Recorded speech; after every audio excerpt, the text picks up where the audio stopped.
अहम खबर सांगड़ से। टंडू आदम में 22 रोज कबल कत्ल होने वाले कॉम्प्रस कारकुन और माइक्रो फाइनेंस बैंक के मुलाजिम अफजल लंड के कातिल पुलिस ने गिरफ्तार कर लिए। एसएसपी सांगड़ कैप्टन रेड सदाम हुसैन खास की लिखी मीडिया से गुफ्तगू।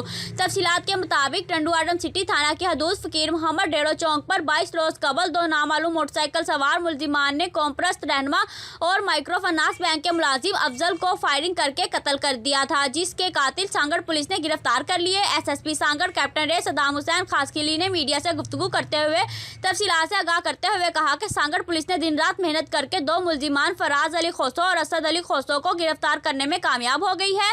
दोनों मुलजिमान को कोर्ट में पेश किया गया और 3 रोजा जिस्मानी रिमांड हासिल किया है। उन्होंने मजीद बताया कि तफ्तीश में पता चला है कि इस वाक़े में और भी मुलजिमान मुलव्वस हैं। वाक़े से मुतल्लिक मजीद तफ्तीश जारी है। हमायती न्यूज़ से जैन उमर की रिपोर्ट। मजीद खबरों के लिए देखते रहें हमायती न्यूज़ HD।